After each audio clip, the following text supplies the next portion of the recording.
Hello, fellow Rebel Capitals. Hope you're well. I am back with my good buddy, Jeff Booth, and we have a lot to talk about. Now, I definitely want to get into Bitcoin, but where I want to start is macro. So, Jeff has no idea what I wanted to talk about today. He just came on spur of the moment. So, thanks a lot, buddy, for your time. But let me tell you a quick story. So, last week, I did a couple debates with ChatGPT, which was a lot of fun. I did them on a live stream. So I was debating ChatGPT as to what the impacts of the Fed expanding their balance sheet, as an example. Yeah. And it was keeping up, but I was able to kind of outpace it, right? And that, I think, is most people's experience with ChatGPT or AI, in the sense that they just use it kind of like they use Google. And it's phenomenal for sure, but a lot of times it gives you inaccurate information and so forth. Then what happened, Jeff, is I've been trying to get an appointment with, I usually go to the Mayo Clinic in Phoenix. So I've been trying to get an appointment with them. It's impossible. It's for, I don't know if you've experienced this with the U.S. healthcare system now, but it's not like it was pre-COVID. Now it's completely impossible. So, and it wasn't like big stuff. I just wanted to get some. I'm in Canada. It's about That's 100. probably worse, huh? It's worse. Yeah. Yeah. So you get what I'm saying. So bottom line is, I had a bunch of blood work done here, and it's nothing, emergency or nothing really wrong, but I wanted to get it analyzed by a professional and whatnot. But then I started using ChatGPT because I just can't get an appointment. And what ChatGPT was giving me when I gave it all of my information and everything that I had done in the past, and I was trying to push back on it and ask it very specific questions and trying to trip it up. It dawns on me, well, wait a minute, why on earth do I need to even go to the Mayo Clinic? I mean, this is giving me every single bit of info and more that I would get in a normal doctor's appointment. And then over the weekend, I'm like, okay, let me give ChatGPT a little bit more of my time. So I built out a specific GPT, and then I fed it with like 50 transcripts from different videos that, not just a couple were mine, but then also people that are really thought leaders on the global monetary system. So I put in like 10 of Snyder's videos, but then I put in a lot of transcripts from Manmohan Singh, and he gets in some high level, crazy complex stuff. And if you think Jeff is complex, you should listen to a couple of Manmohan Singh's presentations and a bunch of presentations from Perry Merling and whatnot. And so then I actually took the time to train it. And then what it spit out, Jeff, was completely mind blowing. Completely mind blowing. And I called Josh and I'm like, have you, tested this with Snyder? Because Josh does a lot of his videos. He's like, yeah, I took all of Snyder's Eurodollar University and I put it into, and I made my own GPT. I trained it. And then I had Jeff sit there for an hour and try to trip it up, and he couldn't do it. He literally couldn't do it. So then I'm like, okay, well, why do we need Jeff Snyder? And why do we need George Gammon? Why do we need doctors? Why do we need marketers? And then Josh was just at a YPO meetup for a bunch of big shots in the marketing space. They have these huge marketing agencies. One of them has over 1,000 employees. And he said that every single one of them is in the process of firing like a massive amount of workers. In fact, the guy that owns the over 1,000 employee agency next month is firing 30% of his staff because AI can do everything. So you kind of have this epiphany moment that, wait a minute, this is where we're going. And I thought, who is on the cutting edge of this? And I'm like, Jeff Booth, because he is the one guy that is literally at the intersection of macro technology and the monetary system. So that's why I reached out to you to try to think through, how on earth does this play out? I mean, it goes back to your book. That was the first thing that I came. I'm like, wait a minute. Why am I going to pay a doctor XYZ? Why am I going to pay an engineer? Why am I going to pay an accountant? Why am I going to pay a lawyer? Why am I going to pay a marketer? Why am I going to pay anyone that does XYZ service other than like a plumber? And that means that the price of everything goes to effectively zero, other than the constraint of energy, right? We still have that we have to think through. And so then I'm like, okay, well, what does the government do? What does this mean? I mean, if we're worried about China taking some jobs, I mean, if this continues to progress, like I think it's going to progress, and I want to get your feedback on this as well.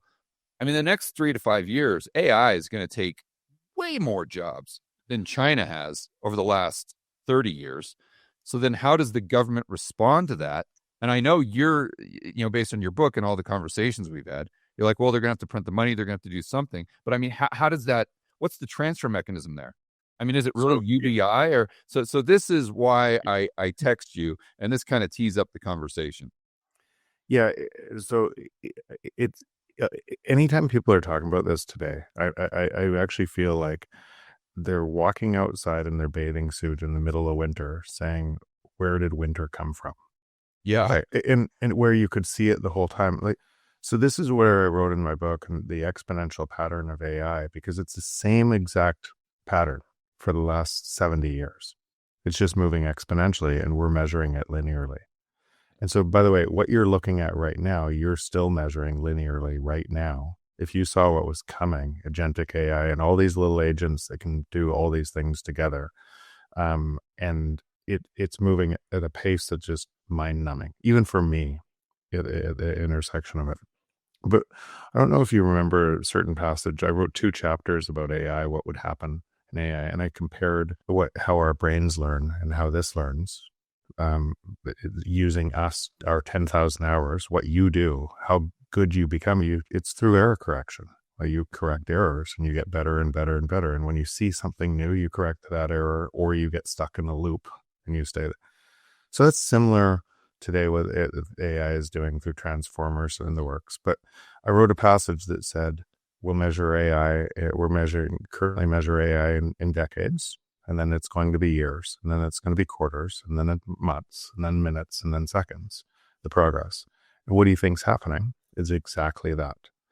And people still haven't coordinated the second thing about this. Like, most people think when they use these terms they conflate these terms, and they think growth while failing to understand that productivity growth is faster deflation. So they're talking about growth from a system, measuring the system from the system, that it depends on more monetary easing, and which is not really growth. It's misallocated capital. It's centralizing. All of those things are centralizing, when they should be talking about productivity growth, which is unheard of today. It's happening faster and faster and faster. Now, the governments are trying to suck that out because they have to, because they can't let a deflationary collapse happen. So they're centralizing faster, and it's getting worse. And so that central control structure that you live in and everybody lives in is getting stronger and stronger. And people are yelling at it through their own words and through everything they're doing, thinking it's somebody else, but it's them. And we talked for 3 hours in in Colombia about this, because what would happen in that world that maybe I think I've been describing for a long time, but it's hard to hold on to for people. What would happen in that world is the AI would certainly be used, right? Because just like you said, I've been in YPO for 23 years. I can see this happening everywhere. And of course, because so you'll only use a company that gives you more value. So if the product or service that you're using today doesn't use AI, it will be dead, because another company, a startup, will use AI and collapse that cost to zero and give you more value.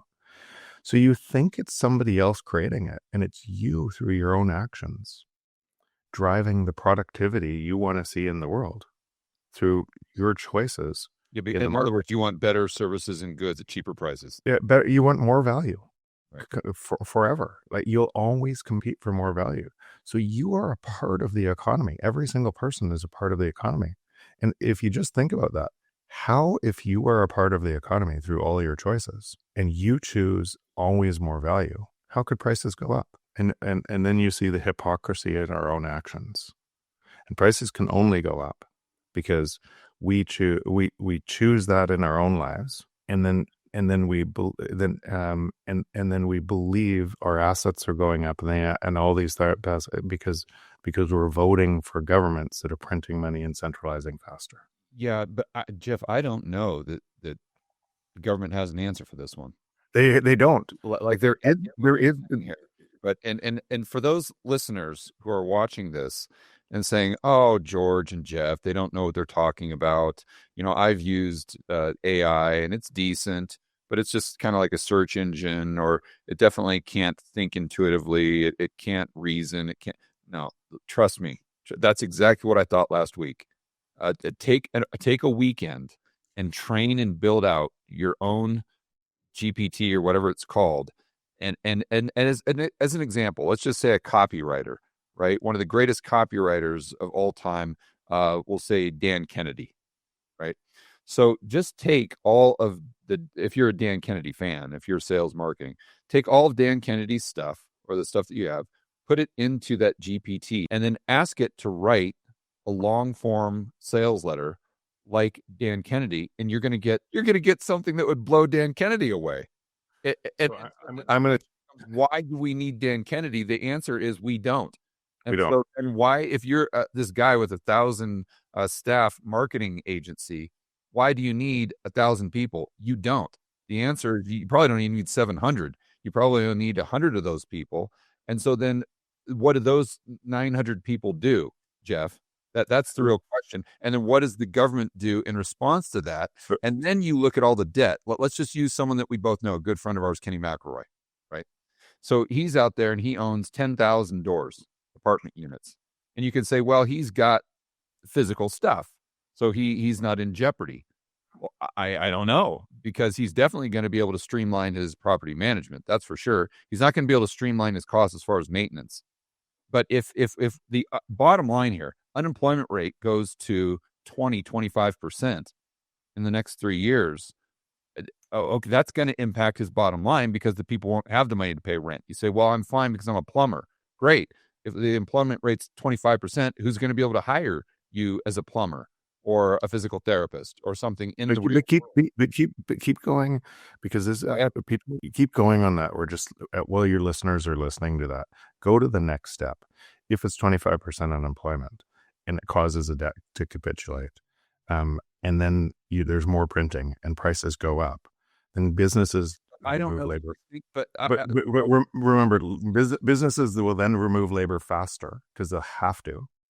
Right. And AI costs go up, and then it won't be 25% unemployment. It'll be way worse than that. The trend will be there. Yeah, but then it goes back to the transfer mechanism, because it's not just the government printing money. Like the Fed can expand their balance sheet. They're not going to print unless they actually create green pieces of paper, which I doubt they're going to do. They could take their balance sheet, whatever it is right now, let's say it's at 7 trillion.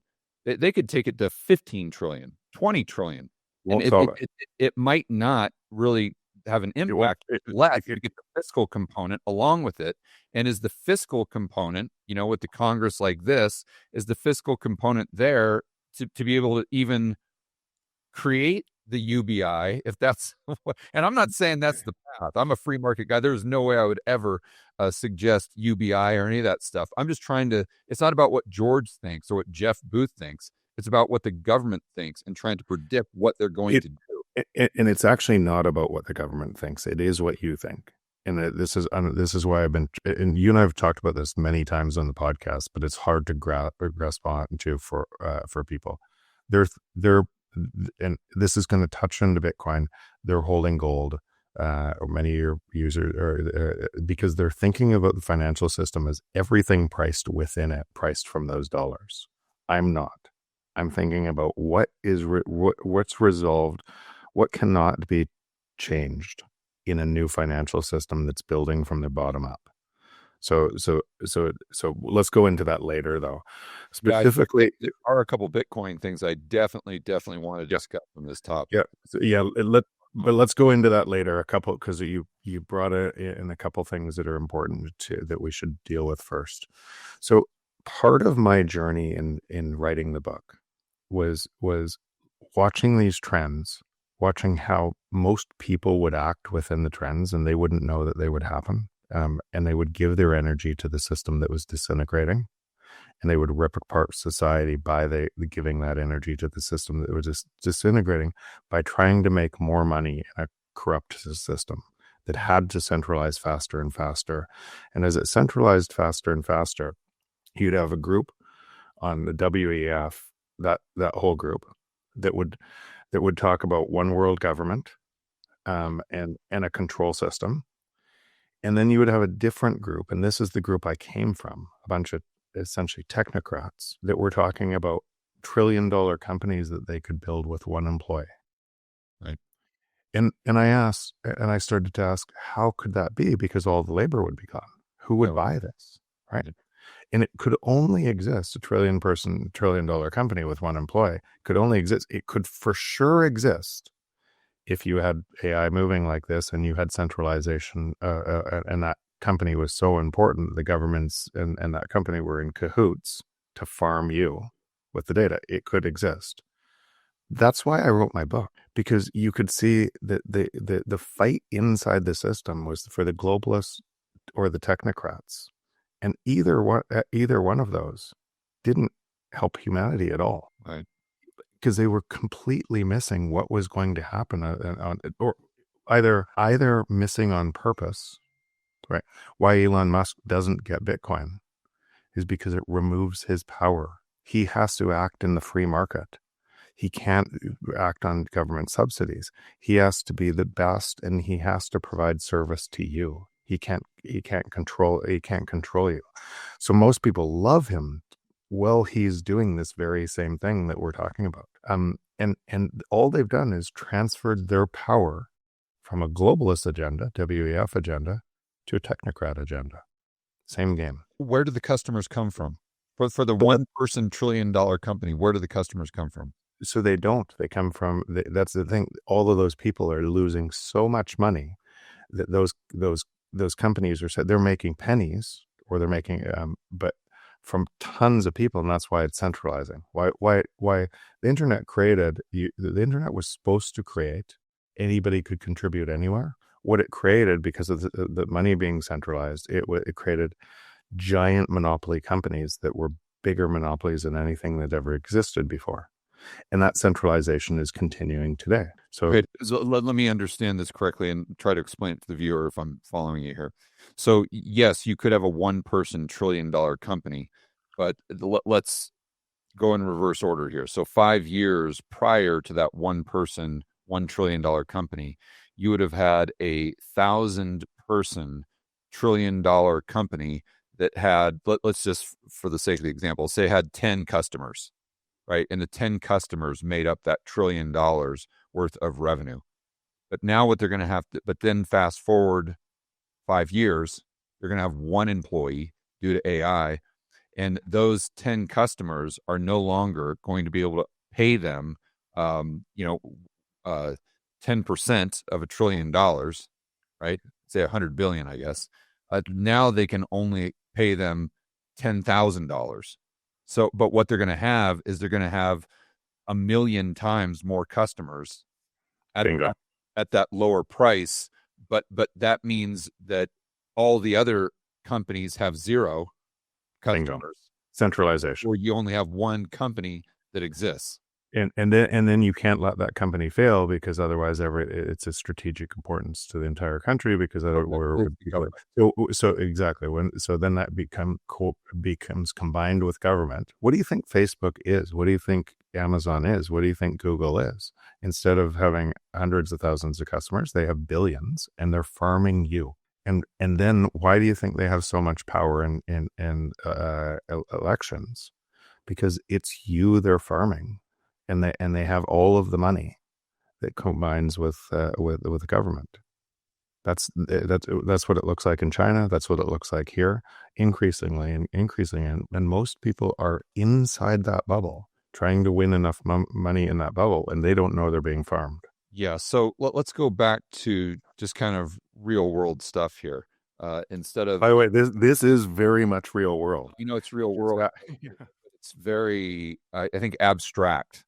For the normal person, Jeff. Yeah. So just bringing it down to a level that's more kind of easier to get your head around. Let's say we fast forward 3 years, the unemployment rate is going from 20% to 25%. Okay. What does the government do? Does the government try to ban the use of AI, like they're trying to ban the use of Chinese products right now? No, really quickly. UPI. What do we? Let me jump into the AI first. Yeah. What they'll try to do first is try to drive fear into AI so they can create monopolies. So the monopolies of AI today can keep monopolies, because the other law of economics is prices fall to the marginal cost of production.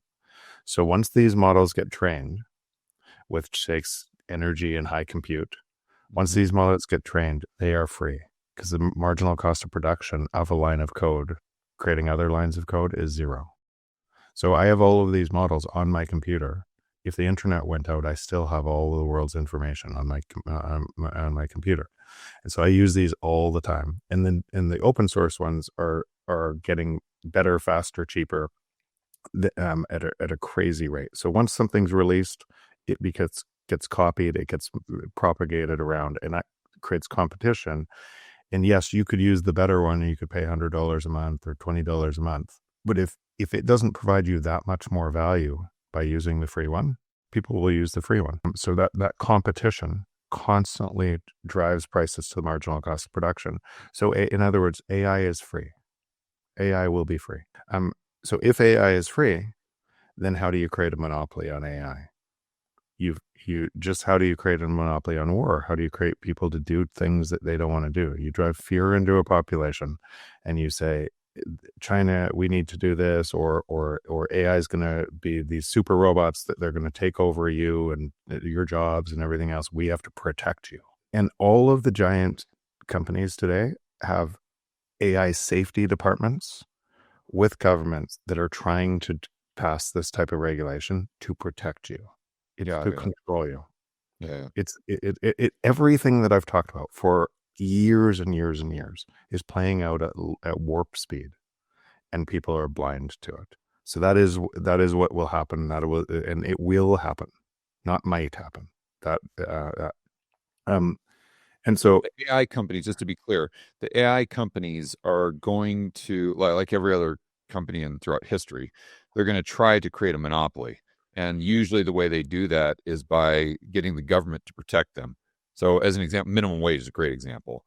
That the proponents of minimum wage are usually these big mega corporations, because they know that will eliminate any of the competition. They're the only one for minimum wage or whatever. So what did you just do with your ChatGPT? What did you just do with that transformer? You just trained the model faster through error correction by adding more data. And so the entire world, by using it, is aggregating all of this information, getting better and better and better. Every single person using it is making it better. And then you wonder why this thing is, and it's all consolidating into very, very few companies. Yeah. So again, now let's go to the unemployment component of it, just the macro, right? Yeah. So right now, the unemployment rate, say 4.2%, something like that. So let's just assume for a moment in 2025, we go into recession, unemployment rate goes up to 6%. Okay, fine. Then the government comes in, saves the day. We get the whole COVID routine, and we come out of a recession. Unemployment's 5%. Now we start to see AI really kick in with this kind of exponential growth curve that we talked about, and everything that we're seeing in YPO and all these big companies that they're not saying, but behind closed doors, that this is what they're doing. And so then instead of that unemployment rate going down to 4% again, it stays at 5.5, but then it gradually starts to creep up to 6, to 7, to 9, to 12. And everyone realizes this is because of AI. And then it dawns on everyone, wait a minute, we're not going to stop at 12. We're going straight to 20 and beyond here.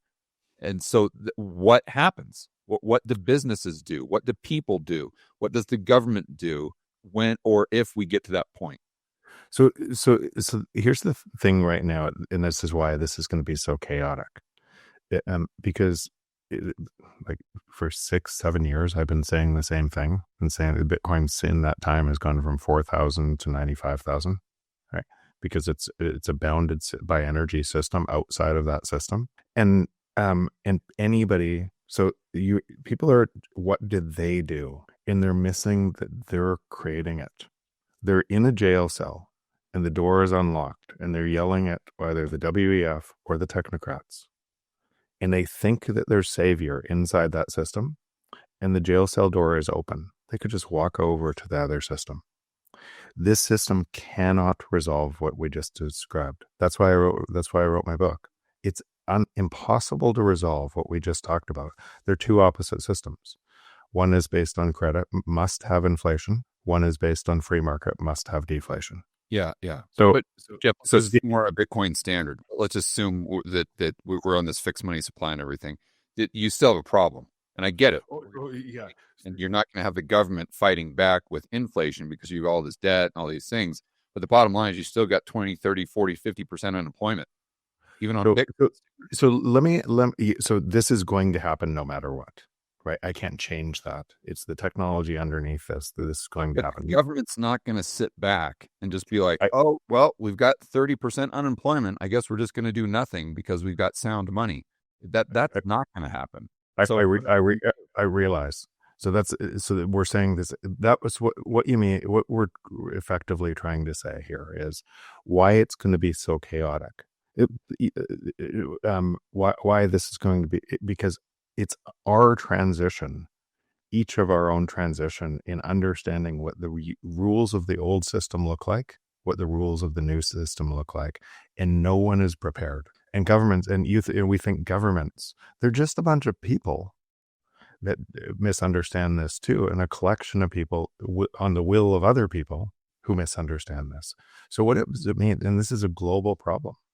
It means it's going to be so chaotic. And it's going to bounce back and forth, and you're gonna see these massive volatility moves as they think they're in control of something they're not in control of. Yes, but let's go back to the question: what does Donald Trump do if in 2 years the unemployment rate is 20%? So he's trying to remake a monetary order right now. And so he's trying to, so this tariff was such nonsense, but he's trying to remake a monetary order because the US dollar has to get cheaper, or that's to be able to bring back labor or bring back the military and industrial complex. So he's trying to reset the economic order. Okay. And it's going to blow up in all sorts of different ways. And so I don't know what he does. That's what I mean. I don't know what anybody does. What you're talking about is in this system, what do these people do? And I used to ask all the time, which snowflake causes the avalanche? Like you could possibly predict that. Because the prediction, we are both the map and the territory. As this thing unwinds and we're part of it, we give it more energy, it gets more and more chaotic. You can see this everywhere. You can see this. People's brains are exploding because they think it's somebody else, and they are part. They have to be part of the economy. They're part of it. It's moving at a different rate, and so there's no possible way for us to say in something that's this chaotic to say what's the event that triggers the avalanche. What's the snowflake that triggers the avalanche? I could talk about it, and you'll get a lot of views by saying this is what's going to happen, and then if you were right on the timing, you get a lot of views.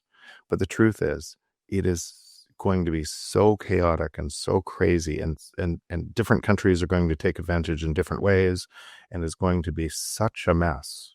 Hey guys, I wanted to take a quick break from the video to share with you a new investment strategy I've been using. Most of you know the cornerstone for my portfolio is physical gold. The problem is you always have a negative carry because you have storage fees. Same thing with silver. But I've actually found a way that you can be paid to own physical gold and silver.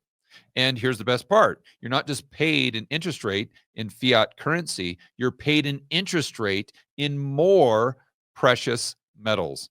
Now, I know a lot of you are saying, oh, Georgia sounds too good to be true. And it's exactly what I thought when I first heard about this. Here's the backstory. I get a lot of businesses that come to me and say, George, we want to sponsor your videos. Usually I turn them down because it's not really a good fit. But I had a company come to me the other day called Monetary Metals. And when they were walking me through what they do in their business model, I thought to myself, this is a complete no brainer. In fact, it sounded so good, I set up an account myself and it's been going extremely well. So I said, sure, sponsor a couple videos because this is a service that I think would be hugely beneficial to my audience. So here's how it works. You can go ahead and set up an account with them and fund it with your existing precious metals, or you can buy directly from them, usually a little less than 1% over spot. And right now, as we speak on the platform, there's opportunities to be paid about 4% interest. So again, this is not in fiat currency. They're paying you in additional precious metals. So if you deposit, let's say 100 ounces of gold with them, at the end of the year, you'll have 104 ounces of gold. So to join the thousands of investors, including yours truly, who are being paid to own physical gold and silver, you can go to monetary-metals.com/gammon. That's monetary-metals.com/gammon. But I think you do have a playbook for this, Jeff. Okay. And I would reference, we'll call it the cerveza sickness. How is that any different? In my view, it was very, very similar in the sense that no one could work or the government wouldn't let them work. Let's be clear. And therefore, what did the government do? They came in and they gave them UBI. They gave them stimmy checks. They told them that they didn't have to pay their mortgage, that they didn't have to pay their rent. So they basically gave them, quote unquote, free money. And then they just said, okay, you don't have to pay your expenses. And if the landlord takes a hit because you're not paying your rent, well, we'll just make it so they don't have to pay their mortgage. So we have this playbook already. So I don't know why they wouldn't just replicate that playbook at the beginning stages of this. So that is the broad playbook, right? That will be the broad playbook. But what is the output of that broad playbook? All centralized control, because the free market dies. That's actually what I'm trying to get at. The WEF playbook. Remember, Klaus Schwab wrote a book that talked about the same AI that I talked about, that talked about what's going to happen to labor and that labor component. And he talked about we need a one world government to be able to control the people. Right. This is all in his book. So same thing that I talk about, but I talked about it in a different way to solve the problem. Technocrats are talking about the exact same playbook, but they're smarter than the globalists. And so, but they're much smarter and they hold the control of the technology. Okay, so how would Jeff Booth solve the problem of 25% unemployment because all the jobs are gone to AI? Global free market where every single person working. So the first global free market that's ever existed in Bitcoin, the first global free market, and the only way you can get paid. So the output of other people's work, even if you don't choose it, benefits you. What is the free market? Because of deflation. Yeah, right. Exactly. And then all of these costs keep declining forever at a faster and faster rate. Yeah, I get that, Jeff. But if you don't have a job, no matter how low costs are going, unless they're just free, then you still can't afford your rent, even if your rent is decreasing by 10% per year.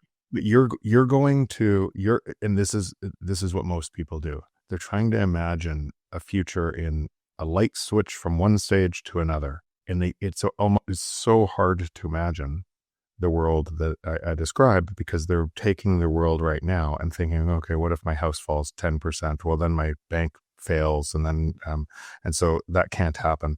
And all the dogma of, and their mind from the other system, they can't understand this. I'm not talking about debt-based monetary system. That's what I'm going me personally now, that's the only thing he's done. He's gone to school for 10 years and this is the only thing he knows how to do. All of a sudden he doesn't have a job. What does that guy do? So me personally, why don't we use me or any single person that's in Bitcoin for any length of time? If they're buying more Bitcoin than they spend, or saving more Bitcoin than they spend, then they're already in this system. And their lives are getting better and better and better, while everyone else's lives are getting worse and worse. Yeah. So, but that is, I know it doesn't. But Jeff, it's just people, especially men, they have to have a purpose. They have to have a purpose. And let's just assume for a moment that that doctor has whatever, 100 Bitcoin. And now all of a sudden he's plugged into this new system where he's going to benefit from deflationary money. So those 100 Bitcoin are going to continue to grow and grow and grow as far as their purchasing power. So he's not going to have a problem. That's basically his retirement fund. So he's going to be able to take advantage of all these prices coming down, and he's going to continue to have probably more purchasing power than he did as a doctor. I totally get that. But the problem is, what is he going to do? Is it like that crazy WEF guy? I forgot his name, but that says he's just going to get video games and drugs. And I mean, people have to have a purpose. So two different parts that I want to comment on what you just said. In my book, at the very end of the book, I described this. What would we do, right? Because it's happening anyways. Like, I don't make the rules, right? It's happening anyways. And so I realize we have to start thinking about what do we do. And what most people will do is this: I need a job, and they'll make the existing system stronger. Let's take that doctor you said that has 100 Bitcoin. Okay. What does he do? He will start spending his Bitcoin. And as he spends his Bitcoin, he'll transfer his Bitcoin to other people that are creating value for him. And yes, he will be very rich because he won't be able to spend his Bitcoin as fast as the productivity rate is flowing across the world in the first global free market. And he'll continue to spend his Bitcoin, and he might donate some to causes he cares about, and he'll transfer it to other people. That's what's going to happen. His identity and his purpose in life will go from medicine to philanthropy. Yeah. Just like very wealthy people today, their business went to philanthropy. Same thing. Wealthy families that have generational wealth don't think, but that generational wealth gets bigger and bigger and bigger because of a broken monetary system, and they put it all back in philanthropy. I was with 400 of those families, and that completely about 4 weeks ago, and they're talking about all these problems that we're talking about. Then they don't realize that they're part of it, and they're donating money all over the world, perpetuating the problem. Where and the whole thing, and that's in Bitcoin. It's going to that's going to move. The people that you know with a lot of Bitcoin today are going to be those people, but by doing it. Heaven forbid, though, Jeff, a lot of the people with a lot of Bitcoin right now are not the model citizens that I would want in the world. By the way, a lot of the elitists that are in control positions today are not the citizens that you want in the world either. Many of those Bitcoiners, and this is you and I've talked about this at a really deep level, many of those Bitcoiners who are those people that you think will be the first to sell when price goes up, because they're still operating in the other system and they just want to get rich. Right. And this is that's why it's going to be chaotic on both sides. This is imposing a new discipline for the world. And then as you understand it at a deeper basis, you are either part of a free market and you're getting wealthier through that, or you're stuck in the other system and you're getting poorer through it. All right. Not just poorer. Like so I sent you that note when YouTube banned you on stuff. You have to expect that, because the centralized control system can't have voices that are opposed to it. Right. It can't. And so you have to expect that if you're part of the machine and you're making your money inside the machine and your voice is against the machine, you have to be expected to coercion control, or your algorithm goes down and nobody sees your content. It has to look like that because it's a risk to the control system. So why I'm on Nostr, why I'm not on Twitter anymore, why I'm not on these things anymore, is because I'm putting my time and energy into the thing that resolves that paradox before most people realize it. Same reason been in Bitcoin for a long time. You're in the energy system. You're in the system that is resolving the paradox to the centralization. That makes more sense That, and to your point, that is because not everyone is going to get on that lifeboat, and that Very few people. social, because at the end of the day, no matter what type of monetary system you have, no matter what type of technology you have, Bitcoin, gold, at the end of the day, it's just people interacting with people. And if half the people aren't on that lifeboat, the other half of the people got problems. This is and I agree with the direction this is going. But people need to realize that the amount of change in I don't know that disruption's the right word, because we kind of use that in a positive sense, but the type of, I would say, negative disruption along with the positive disruption is I don't think anyone's really, I know even as of last week, I didn't really fully grasp the magnitude of what we will likely see over the next 3-5 years. And the crazy thing is we're sitting here worried about China, for heaven's sakes. It's like, what are we doing here? I mean, that's just, but okay. So let's So can I just pause, because there's something you just said that, like, yeah. So right now, your last week event had you essentially doing this. I'm going to ask this thing a question. So I have an input. I have this thing that the LLM does this, and I was just treating it like Google. Yeah, exactly. So I have an input, I have an output. And now, okay, the output isn't quite good enough, so I'm going to feed it some more information, and I have an input and an output.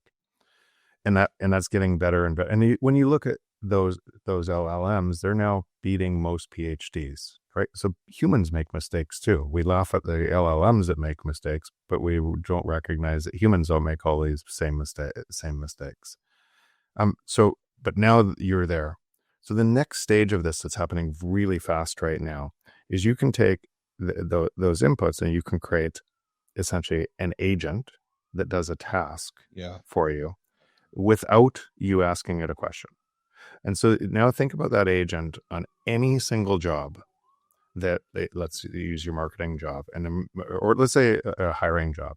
I want a copywriter to get the best people, the best funnel of people. Yep. Then I want a funnel person to be able to do that. Then I want somebody to background check every one of those things before I bring them in. And then I want somebody to interview them before I may bring the top candidate in. That would be 4 or 5 different agents. And think about it, an agent is the best person on the planet at a specific task that gets better and better and better and better and better and never sleeps, never and constantly. And now put those together and have a team of those agents that do the same thing, just like your team does, without going to the coffee and talking about what happened. But that team of agents, that's happening right now. So you don't have to go to it to ask a question to then happen. It will come to you and drive the business. And this, Jeff, keep going here, buddy. I apologize for looking down to the audience, but I'm pulling up a chart that I want to show you and share it with the audience while you're talking. So just keep going with that.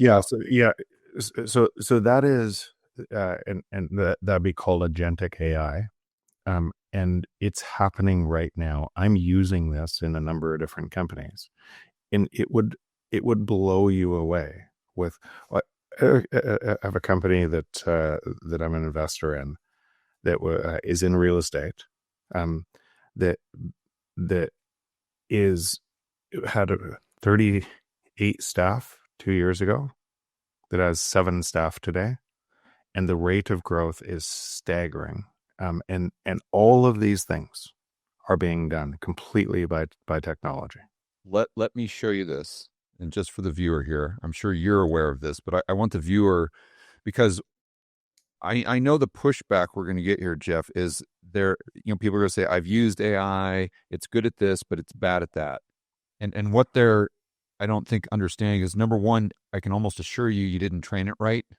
And if you did train it right, you would have a much, much like night and day different experience. And then you have to also realize the AI we have today is the worst it's ever, ever, ever, ever going to be. I can assure you it's only going to get better. So can you see this from the Visual Capitalist, Jeff? Yeah, I can. Okay, so I just for the viewers, I know it's probably the print small here, but on the lower, we go to 2012 all the way to 2024, and on the left we go from 0% up to 100%. So the human performance is at 100%. So going back to 2012, the only thing AI could do basically was image classification, and it could do that at about, let's just call it a 90% level. So now it can do that at a better level than human beings. And then we had the visual reasoning. This came in around 2016. And at the time it came in, it was 80%. And let's fast forward to some of the problems that we've seen more recently, such as competition level mathematics. In 2021, that was at like 10% of a human being. Today, it's at 110%. PhD level science questions. In 2023, that's when AI gained the capability, and it was at roughly 45% of a human level. Today, same thing, 110%. The only thing that it lags that it does worse than a human is multimodal understanding and reasoning. But that is going straight up, and it's at the point now where it's at, 90%? And it's just, so you have to assume that in every single one of these components, it's going to be at 110% within the next year. That's what I want people to realize. Yeah. And that pace, that pace of growth is productivity growth at an insane rate. When that pace of growth merges with machines that can do all physical tasks as well, which it has to, because the free market will demand it, all of those jobs get replaced too. And it's coming at an order of magnitude. Maybe it's worth saying this again, just because it's been so long since I used to say this.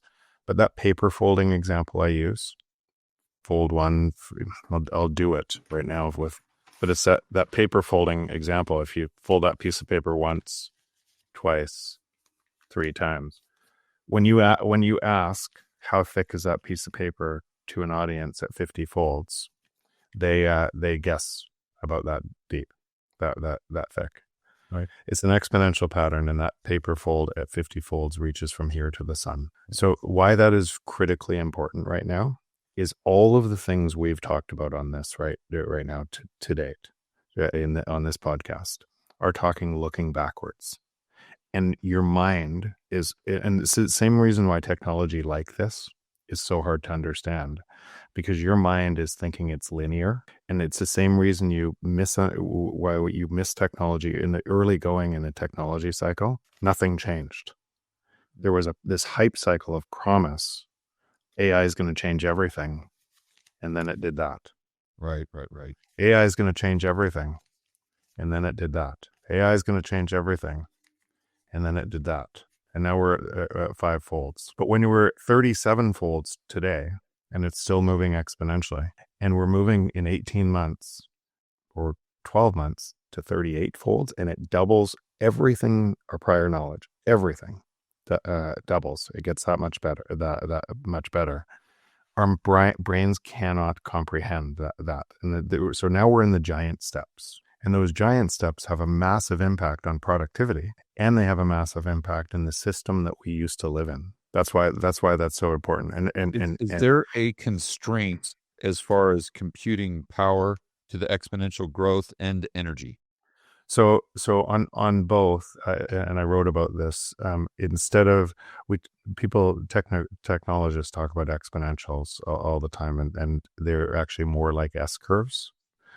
And it feels, while you're in that S curve, in the steepening part of the S curve, like an exponential, but nature works in S curves. Right.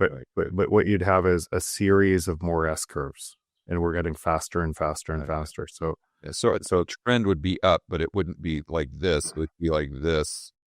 Yeah, exactly. Yeah. So that next S curve on whether it's on energy, like today we have an abundant energy on the planet. We have centralized energy that has slowed down the free market for energy. In fact, one of the things Bitcoin's doing is pricing energy and a free market for energy, which expands energy around the world. And we've made bad choices on energy for the centralization, right? We would instead of what would happen in energy. So all of these things, there is no limit.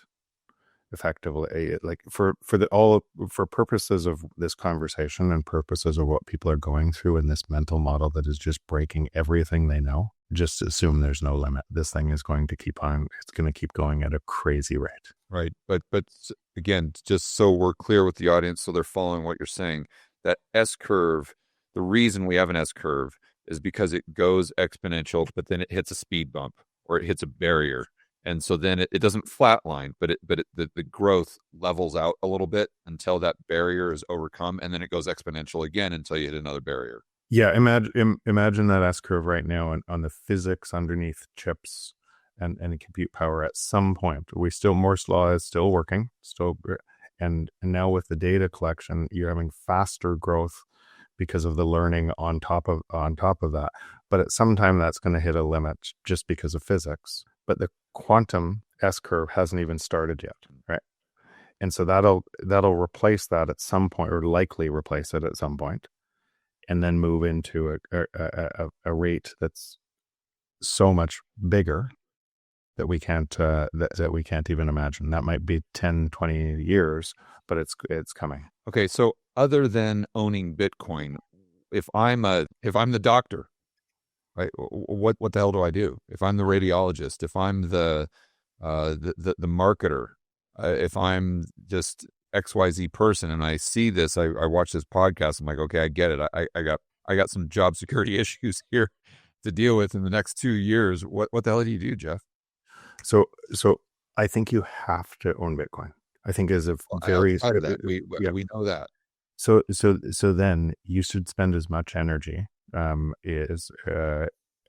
inside that new system. So what's happening today, and this we talked a little bit about this on the last podcast, but it's so abstract that people don't know it because they can't see it. Right? When the internet was being built, the people that were early on the internet knew that abstraction would turn into something that all this value creation would create. But most people didn't see it because they were waiting for the product to show up that made their life better, right? You had to see beyond what this was going to do and how it was going to change the rules to then be able to say, oh, I'm going to build a business here that's going to take advantage of these exponential price declines and increase. You had to look forward on the same trend I'm talking about and say, what does that mean? And where am I going to place my time? The people that went into that, and I was early on the internet, the people that went into that saw that same movie and they created, a lot of them failed, a lot of businesses failed, but a lot of them created untold wealth because they were projecting that same pattern, that what it would mean, while most people were caught looking backwards and saying, oh, the internet's not going to change anything. Right. And so that's what's happening today in Bitcoin. Think about it, instead of Bitcoin, a coin, think about it as a protocol, a new internet bounded by energy, right, where money can't be co-opted. Now, if you're spending more of your time in that energy system, and you're actually starting to see the pieces together, why I mentioned Nostr before. Right now, you're doing all of this where you personally, friend of mine, is doing all this work on YouTube, trying to get views, everything else. And you're trying now, and you'll think, okay, how do I use AI to automate and get more views on YouTube? But what if you put some of that time, instead of doing that, on creating on Nostr that was totally independent, and you could get paid in Bitcoin rather than from Google through the centralized service? That would seem to be a pretty good place to bet, because it can't be co-opted. So this new protocol is building, but most people don't know it. So they're spending all of their time in the existing cycle. So it's not just, when I say Bitcoin, I mean, understand the protocol, understand what's being built on top of it. Understand. So if George Gammon creates content for Nostr, within 2 years, anyone on Nostr, YouTube, I don't care what platform, they don't even need a platform. They're going to be able to go over to AI and say, hey, give me a George Gammon podcast with George Gammon's voice, with George Gammon's features, or his characteristics or whatever. And I want the podcast to be about quantitative easing. And just for fun, I want to throw in Jeff Booth into the conversation, and I want to throw in Lynn Alden as well. And I want them to have a 3-hour conversation on the mechanics of the Fed's balance sheet and what that means for the monetary system and Bitcoin. And AI is going to be able to spit that out in 2 seconds. So why on earth would I wait for Jeff Booth, Lynn Alden, and George Gammon to come out and create that content for Nostr when I can just do it myself? So here's why. Because that content will be banned on YouTube. Will it be banned on Nostr? It can't be. It can't be shut down because you go on. But I guess what I'm getting at is that content, you're going to be part of a control system, or you're going to be part of the system breaking free from that control system. Right. And each person chooses which part they want. But most people are trying to make enough money, or thinking about their kids making enough money, that they're feeding the existing system that we know is centralizing faster. And what does that provide an opportunity to? If you can look through this, if you can actually just take a deep breath, you could say, where are the advantages and what would this look like?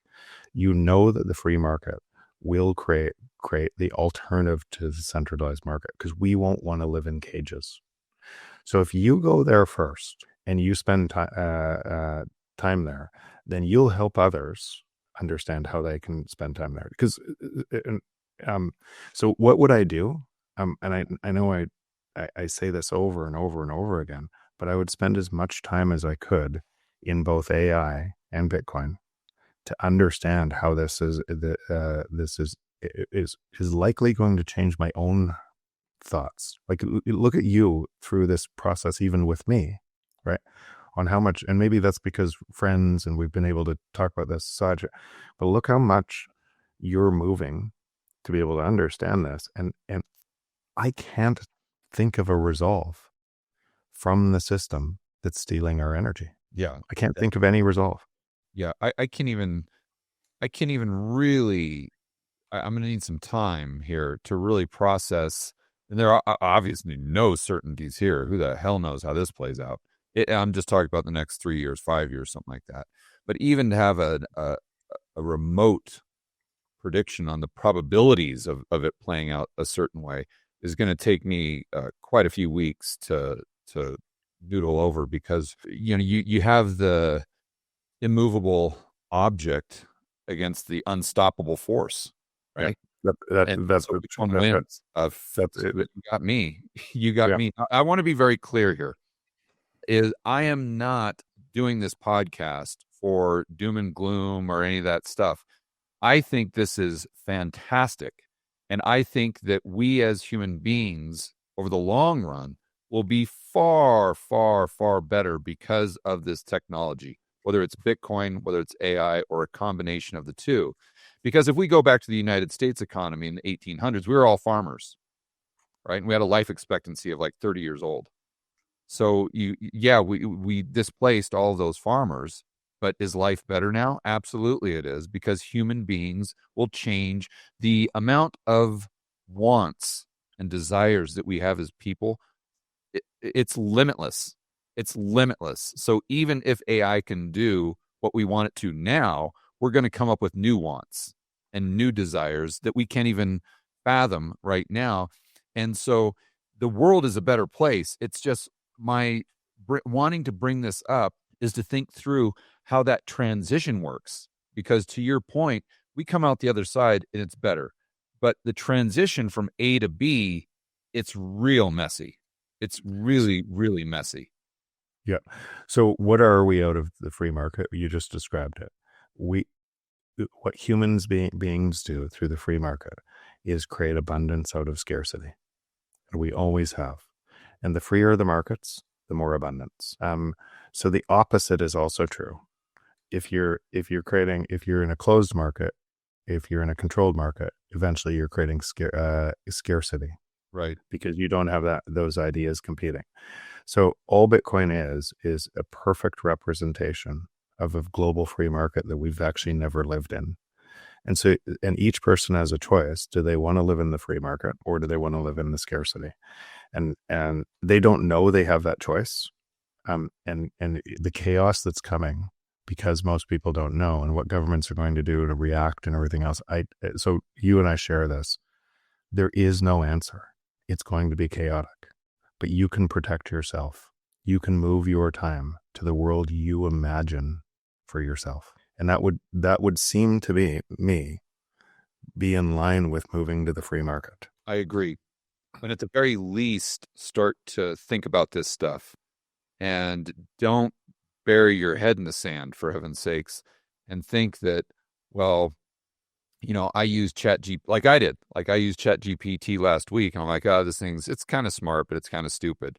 Don't make that mistake, because just take a weekend and do what I did, where you're actually training it from scratch, and you'll see what I'm talking about. And then don't lose sleep over it, I think is what we're saying, but just realize that these changes are happening and position yourself accordingly. I think that's the real message here. It's a great message. I'm really really glad you called to do this, because it's so critical. And I think so. I appreciate that you reached out to do it. Jeff, as far as content that people can learn more about this, is it really just pointing them to your book? I think that's the book is a record scratch across our previous beliefs. Right. It talks exactly about the exponential rate that this is going to happen. You could look back where what I was saying 6 years ago, you could say, is what Jeff is saying, has that been true everywhere? Right? Is it causing our world to divide? Are most people turning into, I wrote a chapter about us and them, how we would divide from the very same thing. I didn't talk about those people. I talked about the structural change that was being imposed because of this, and what we would likely do in that. So I think for anybody who hasn't read it, it's a really good. Okay, so brace tomorrow, and they can skip it on Amazon or wherever. Yeah, and then spend some time. And so there was one paragraph on Bitcoin. It wasn't a Bitcoin book; it was a structural change book, and how we think book. And then, like I said last time with you, I spent probably 10 to 12,000 hours trying to disprove Bitcoin, to come at it with a harsh lens that how would it get controlled? How, if we'd never had something like it before, how would we measure it from our old system? Yeah. And then became, wow, this is truly game changing. This is very different. So I didn't take a light approach to this at all, same as the book. And then once I realized what this was and I had a choice, I moved all of my time into it. Yeah. All right, guys. On that note, I know Jeff has got to get down to, well, I won't say where you're going, but you got other places to go. So Blake, I sure appreciate you coming on with such short notice. As always, it's fantastic. And whenever I get the opportunity to talk to you, it always really gets me thinking, and I think it really helps me really sharpen my own arguments, and helps me understand the world and come to and understand the probabilities better as to what's most likely going to happen, and then A, position myself, and then B, hopefully inform the audience. So appreciate your time.